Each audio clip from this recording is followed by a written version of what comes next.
Hey, welcome to another episode. Today, I'm excited to welcome Jonathan Ruley. He's a co-founder and CEO of Huega House, a brand that has quickly become a favorite among high-profile athletes and content creators. Hey, Jonathan, thanks for being here in the show. Yeah, thanks for having me. I'm excited to chat about my story and more about Huga. Yeah, and my pleasure to have you here. So why don't we start there? Why don't you tell the audience more about you and the company? So me personally, I was born in Southern California in Murrieta, right next to Temecula wine country. And when I was going into middle school, my family moved us to Idaho. So grew up in Idaho, went to school at Boise State, and then after graduation, worked for a year or two there, and then moved to San Diego. Then I lived in San Diego the last 5 years, did a couple jobs, Fortune 300 company, moved to a startup, and then ended up starting my own thing, Huga House. Nice. What were those jobs about, if I may ask?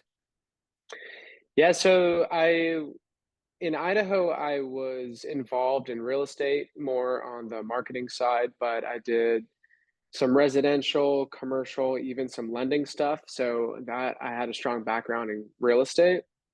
So I was actually approached by a recruiter for a similar company, but in California, San Diego, and I ended up transitioning to a very similar role, but to a much larger company. So it was a no-brainer. I knew that I wanted to leave Boise. I was just ready for something bigger, something new, bigger job market. So I transitioned to San Diego. Yeah, Fortune 300 company. Did that for a while and then realized the corporate life just wasn't for me. It was too structured. I felt restricted. I couldn't be as creative as I knew I could be. So I started networking, I started freelancing, and then I met the founders of a startup that I ended up transitioning to, a company called Visor. And I started helping out, consulting a little bit, just kind of like a creative outlet. Fell in love with the company, the founders, the mission, and then I ended up taking a job there. So the company called Visor, still a startup, tech startup. I was the one of the first 5 employees, first marketing hire, and then I led the marketing department for the last 4 plus years, and then ended up quitting to pursue Hugo House full time. Nice. So, I know you have achieved an impressive milestone of having high-profile athletes and content creators, particularly from the NFL, wearing your products organically. How do you manage to gain such notable advocates for Huga House? Yeah, we've been very blessed and fortunate to have the exposure that we've had. It's been so fun to see it all come together. So Jake and I, my co-founder Jake Ryan, our strengths mesh very well, and they're very different, which has led to some of our success and the growth we've seen.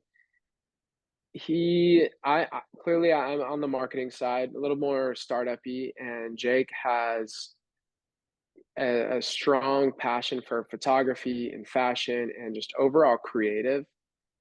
He has the ability to predict like what's coming, what's going to be the next cool thing.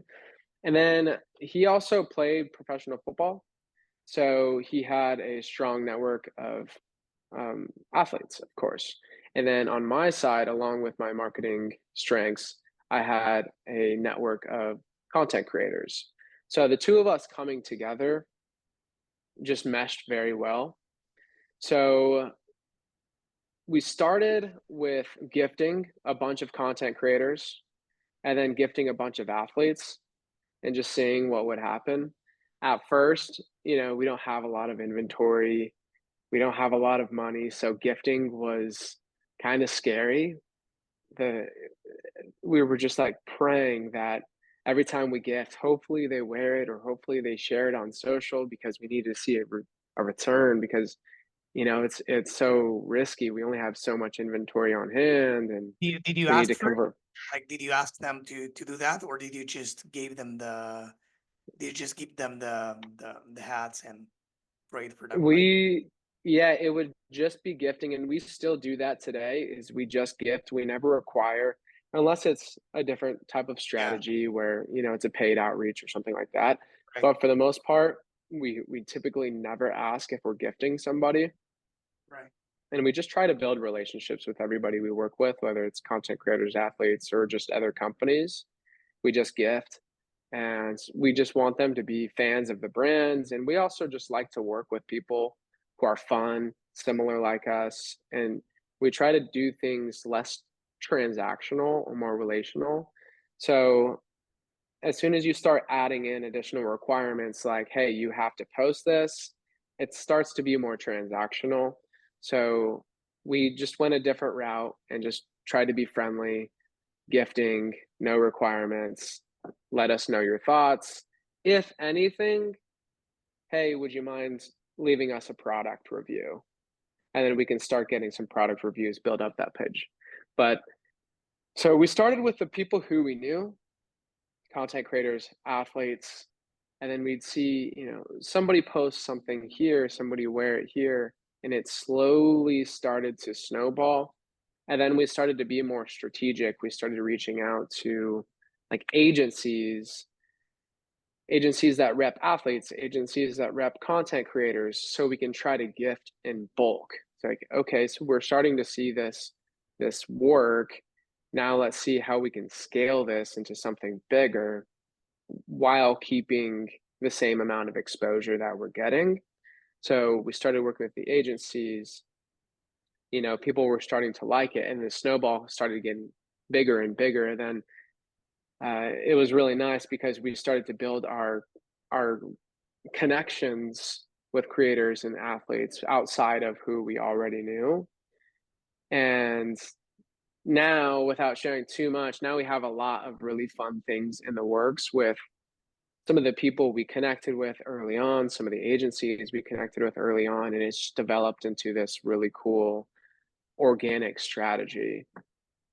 That's cool. That's what I call choosing a partner right. I mean, choosing the right partner, saying it differently. Like it's really important. I mean, we always hear the thing that it's really important who you choose as a partner, as a business partner in this case. And it's no coincidence that uh, if the co-founder is a professional football player and you are getting in touch with these people, it's a easy way in, or at least into that world.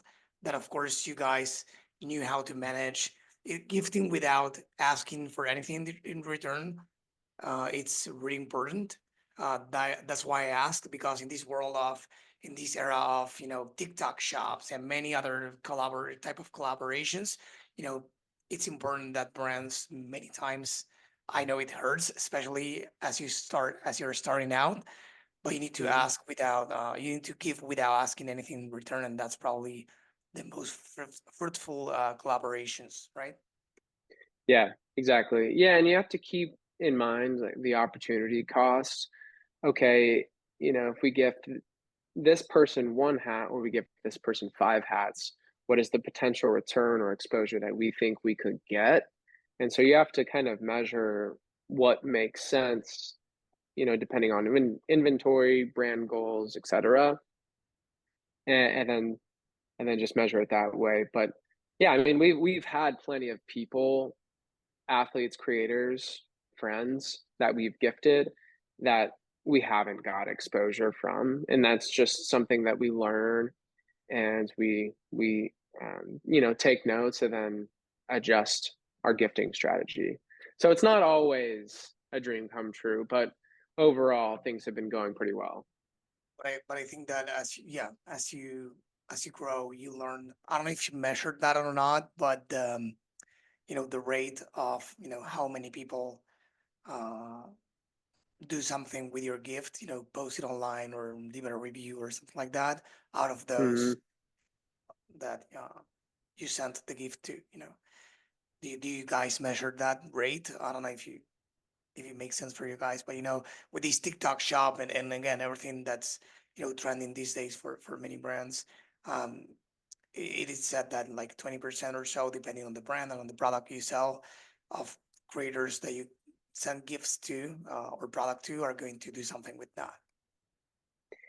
Yeah, and there's a few tools we have that help with measuring it.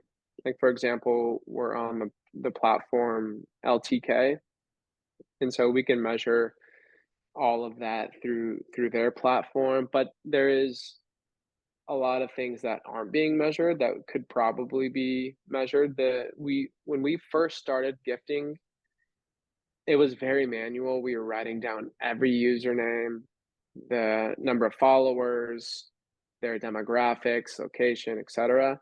And then we would track if they were sharing or not. So when we released new hats or restocked out of stock hats, we knew, okay, we can send to this person or not.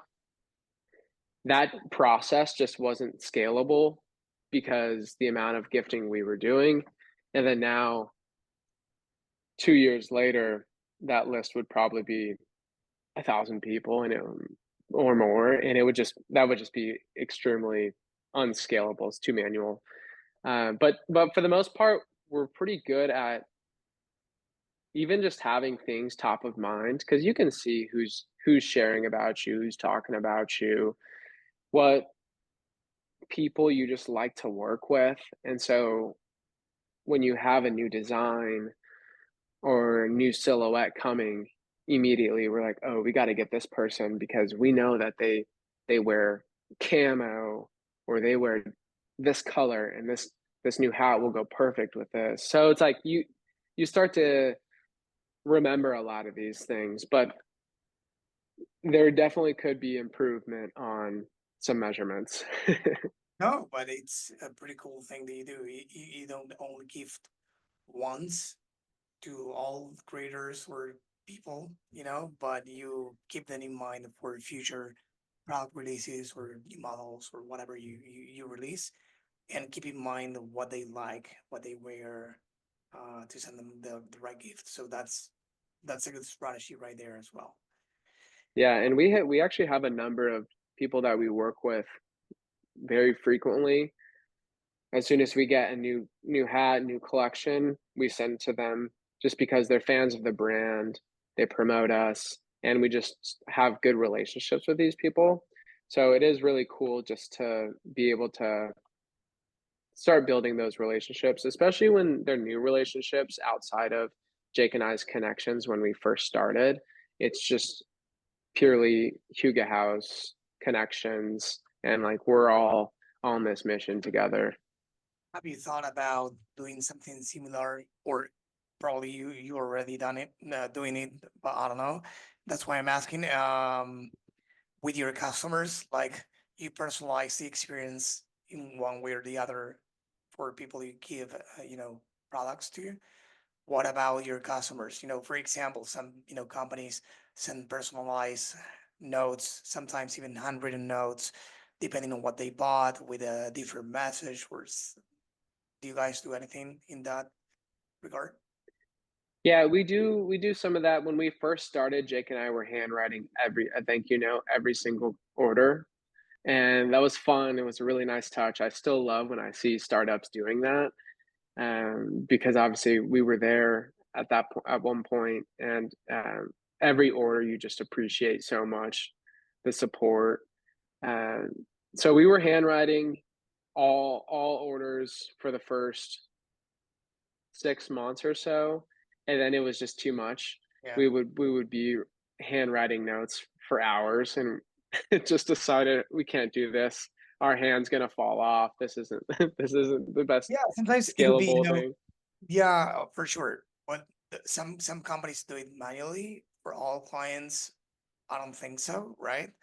But there are Yeah. tools that automate that process. They use robots but the the the the original purpose is lost because it's like being, uh, you know, um, thanking someone like from the bottom of your heart as you grow is not the same as using a robot to write a handwritten. Hmm. It's not really handwritten after all. but still, there could be ways like, VIP customers, those who bought way the average, like beyond the average number of orders, 5 orders, 3 orders, I don't know, whatever that be, thanking them for buying, I don't know how many times.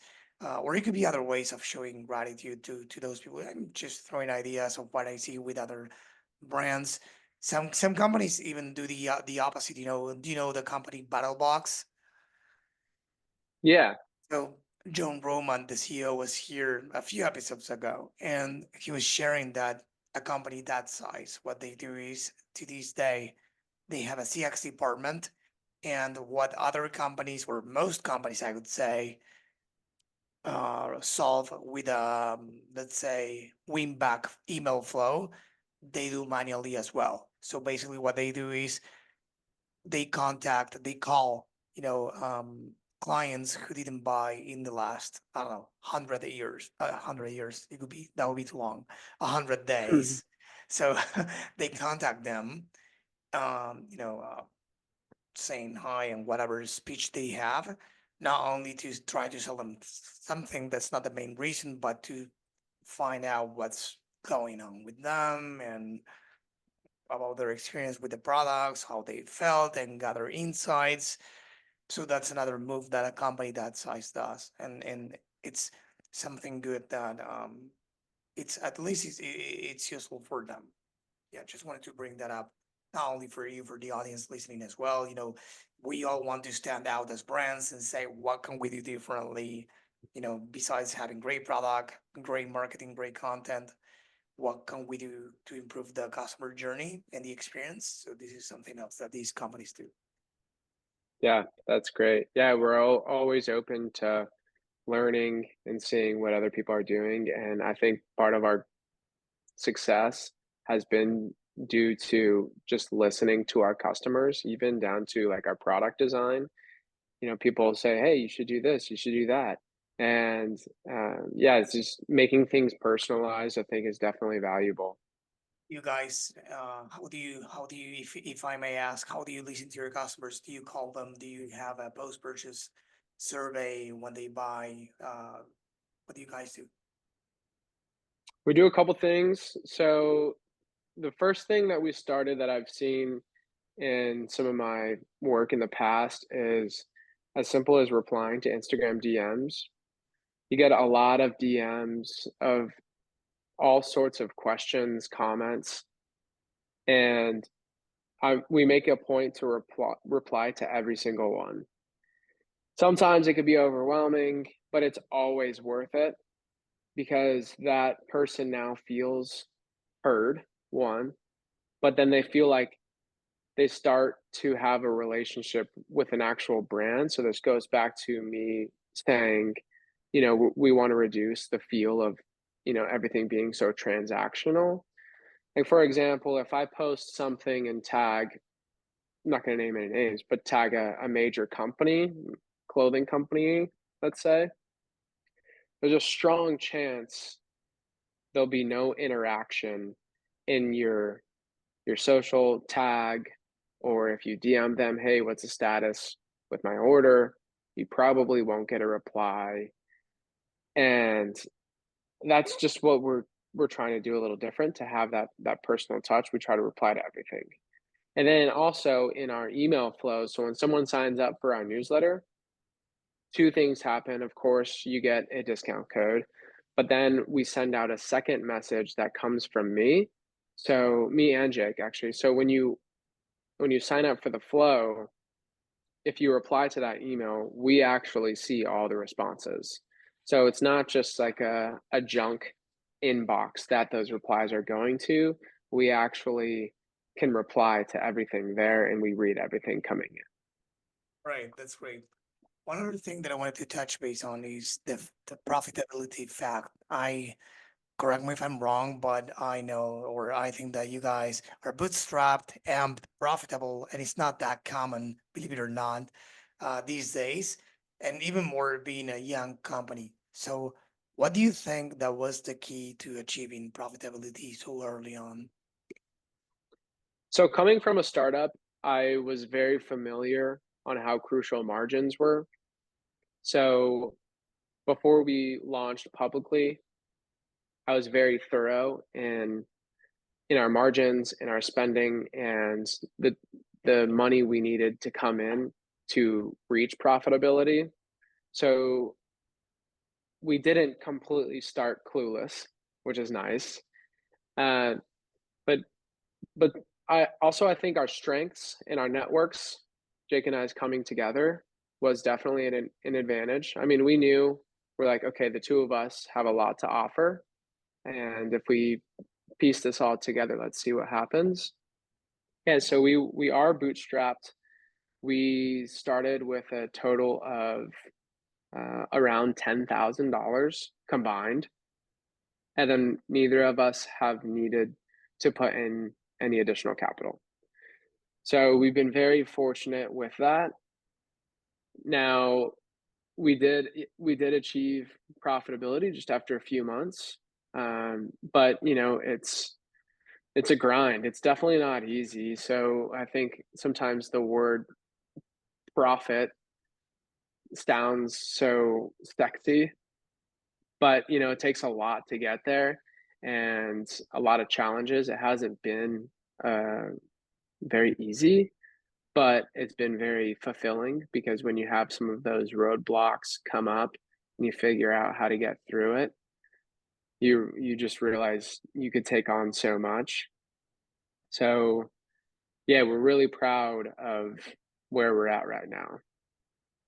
That's amazing. Yeah, profitability is key. Many brands sacrifice it to grow, and many brands, believe it or not, don't know their numbers. It's not easy knowing, the company numbers. It's easy to say so, but it's not easy to really know how much you can afford to pay for a customer, DLTV. Unless you use the right tools to measure all those things that you can get those in a blink of an eye, is not really easy when you're starting out to how much demand could be for your product. First, getting to the point of product market fit is not easy, but once you do, it's amazing what can happen. And as you said, as you go through tough times and you can sort all of those obstacles, you feel stronger. Actually, you can feel that you can do whatever you want next. And of course, the next block road happens because there's always things going on, especially in 2024. So I just wanted to Yeah. ask you, for you guys, what's the main struggle in or the main challenge for you or for brands you speak with in 2024? Yeah, that's a great question. Keeping up with trends is pretty struggling. So growing up, you learn so much about just traditional marketing, and that's all you have to do. I remember in college, if it wasn't for me freelancing and going into a startup route, I wouldn't have learned as much as I have. So yeah, school, and initially right out of school, at least at this time, I was really only learning about billboards, TV ads, newspaper, magazine ads. And if you do those things, generally you'll probably be in a good position. But, now we're in such a tech heavy world. There's so many social media apps, different media platforms are changing. Like when I first got into Facebook at the time, Facebook Ads Manager, 7 or 8 years ago, it's a completely different platform in just that period. So you have to keep up with like platforms, but also trends within the platform. So what type of content do people engage with? Just 2 years ago, you can get away with just a still image ad or organic post, where now people prefer short form, and now you see TikTok is actually pushing out long form content. So it's just so much, and it could be so overwhelming, and you have to just really sit down and focus on, okay, this is what we're going to do, and we're going to do it really well. So I think a lot of brands too could be either so overwhelming you break down and do nothing, or it's so much that you try to become an expert on everything, and then you really end up just being mediocre on everything. So We've really been focusing on just a few channels and okay, here's our few channels and let's become experts, absolutely crush it, understand it, and try to figure out the direction these platforms are going. And then we can open up additional channels. What are the main channels for you guys? Instagram has been our biggest one. I mean, it's just been so consistent.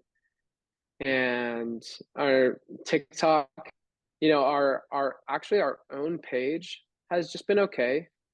We don't engagement wise, it does solid for the amount of following we have. But what's interesting is the people who share is where we get a lot of. So we have a lot of content creators on the platform where we were breaking down the numbers. We're getting like 30 tags a day, and for us was really really exciting to see. So essentially, 30 people are posting about us every single day just on TikTok Without asking, like organically, organically.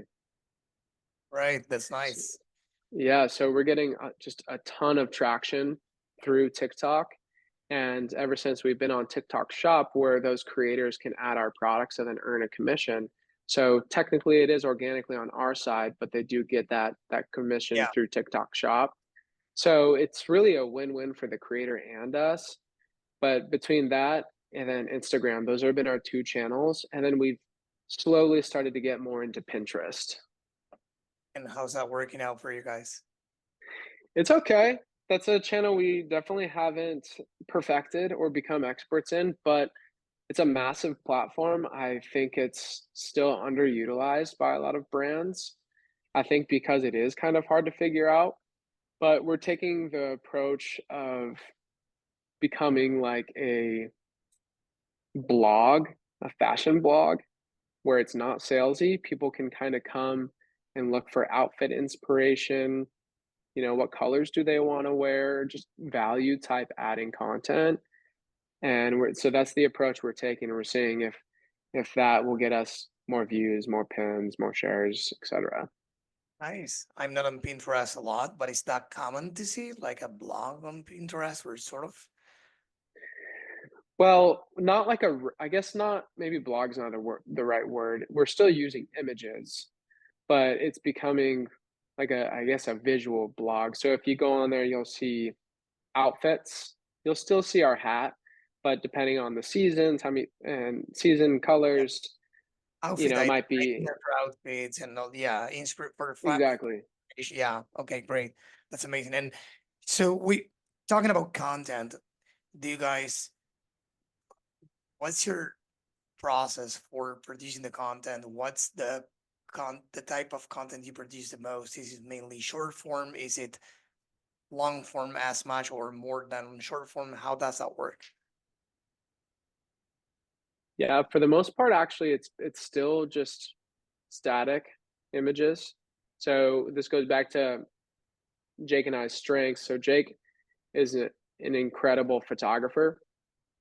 He has a huge background in wildlife and landscape photography. And so he is actually the one who does all of our photography. So if you go on our social channels, our website, product images, Jake actually does all of that. At least for now, as we continue to grow, add more SKUs, his workload is just increasing and increasing. He can't focus that much on photography, but we're fortunate enough to utilize his own work in all of our channels, which is also fun and I think makes it a little unique. Uh, and so he just has a really creative eye. So when you see some of our shots, it's done a little differently because he has a background in something completely different, wildlife and landscape, and then switching to fashion. So some of our photography, at least we believe, just have kind of a different spin than your standard product shots, outfit shots, etc. So yeah, for a majority is just static photos, just because we think we do a really good job there. And then we've been trying to get deeper into some of the behind the scenes type content, founder content, so we can show what it's like building a company, especially at the growth rate that we've seen. and we're doing really cool things. People are really excited and passionate about sports. So if we can share more of the behind the scenes on that stuff of, what a deal structure looks like, or what it's like to actually hang out with so and so. We're trying to show more of that, and you'll see more of that stuff in the next 6 months that we're excited to share. But the founder led behind the scenes type of content is what we enjoy doing too. Nice.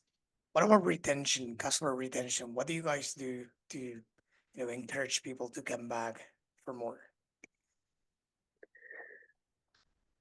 I think for the most part, your standard stuff. We have SMS, email type strategies, discount type strategies, but we try to just create new things often. So if someone was a customer at some point, there's a good chance they may be a customer again.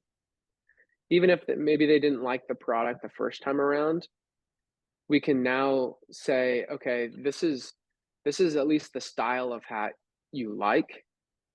So maybe let's introduce you to a different color or a different logo. So we have text-based logos or graphic logos. So we could try to, retarget them with ads, or maybe they follow us on social.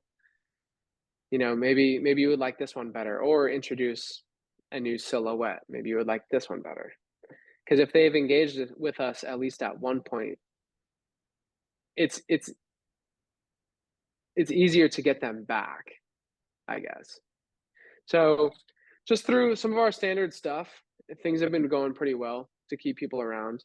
And then I also think just keeping content fresh, storytelling, keeping keeping things relational instead of transactional as much as we can, I think has been going really well for us. It's mainly through the offer, right? Creating new things for them, new product category, introducing new products for new product categories for something like that, right? Yeah, exactly. Exactly. So like for example, we launched with our high profile hat, and that silhouette has crushed it. It's really the hat that kind of started to put us on the map.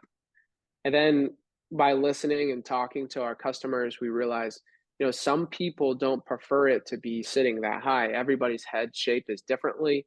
And so a high profile hat just looks different on someone. So so with those comments saying, maybe this one's too high, we introduced our second silhouette was a mid profile hat. That's actually the one I'm wearing. So it sits slightly lower than the mid profile hat. And for my head shape, this is the silhouette that I prefer. So, if someone showed interest in a high profile, then it maybe end up returning it, and they left a comment saying it just sits a little too high. Well, now we have a mid profile hat. And then they're okay. No, let me try that one. Yeah. Makes sense. What's next for Huga House?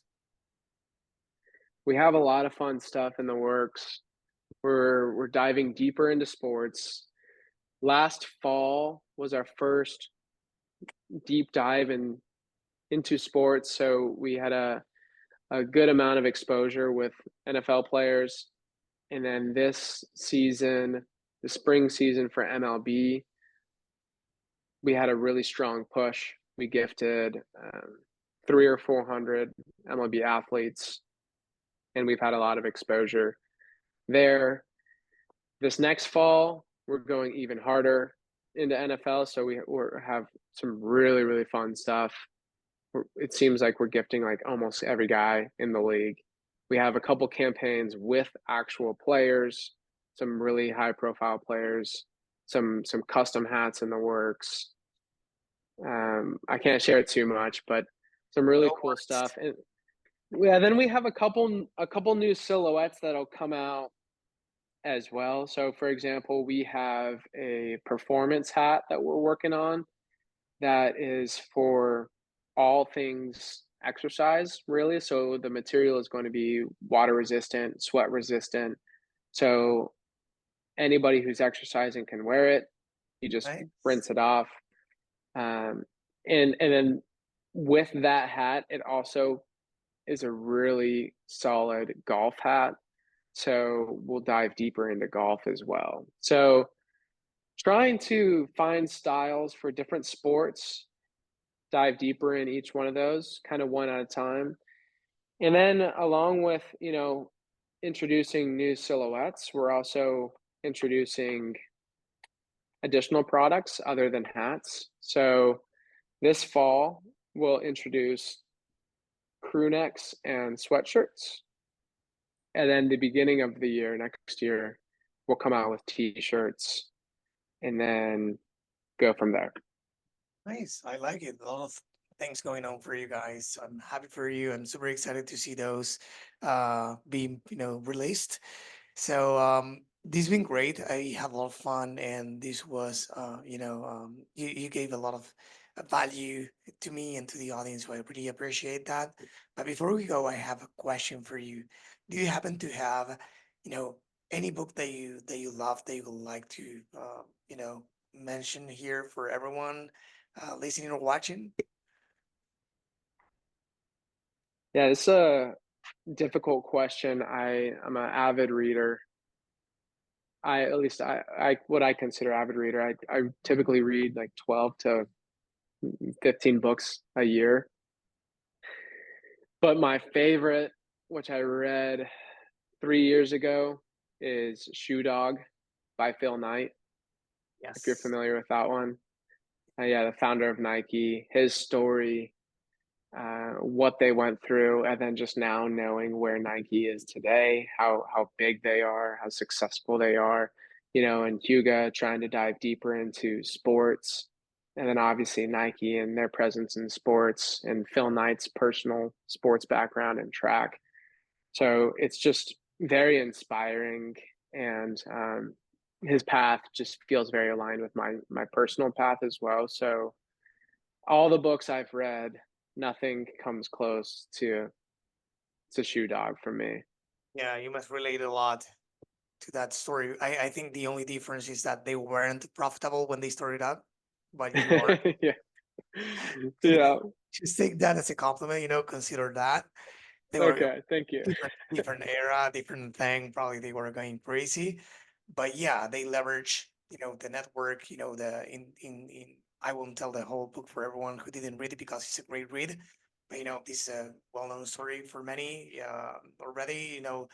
He was leveraging the how do you say, the trainer, the coach, right? So the His track general, coach. yeah, and the track coach and many other people in his network, and of course, you know that was hard, dealing with the Japanese and all the travels, back then, no internet, no stuff. And he really changed the game in terms of the deal structures with players, and then it was a big move, that it was a great read for me. So I definitely share your feeling. I definitely recommend everyone reading the book. It's amazing. Yeah, I think if they came out with a series or a few movies about it, it would They did a be movie, so but I epic. think the book is way better. The Well, the movie is only on the Jordan's, on signing Jordan. It's not yeah, on the journey. that's what and it was a great movie, but yeah, it was really a very small part of the whole Nike story. So I'm like, man, if they come out with a series or just expand on that, I think it would be incredible. 100%. And by the way, I didn't like the movie at all. I mean, after reading the book, I was like, yeah, it's really cool, but it felt like, I never read Harry Potter or anything like that, but I watched the movies, Hmm. and people who read the books were saying, this is crap. The books are better. I felt Yeah. that when I watched the movie. It's not the entire story. That's fair. But even that part was like more powerful. It's different when the guy itself, himself tells a story through a book with more details than a movie from Hmm. Hollywood. But yeah, it's a good watch too. But the book, man, you shouldn't Yeah, miss way it. better. Yeah, you can't beat it. Amazing. Jonathan, it was a pleasure having you here. Before you go, please tell the audience where they can go to learn more about you and the company. Yeah, yeah, thanks for having me. So our website is huegahouse.com, Huega house.com. And then my personal LinkedIn is my best outlet, Jonathan Ruley. and yeah, I'm pretty active, respond to DMs. So You made yeah, that happy to clear. You connect. made that Yeah, yeah, amazing. yes. So, yeah, for everyone listening or watching this, unless you are already there, head on over to the DTCinsider.com, click on the episode, and you will find all the show notes with everything that Jonathan mentioned today, including the website, the handles, and everything else. Jonathan, again, it was a pleasure to have you here. Thank you for coming. Thanks for having me. Appreciate it.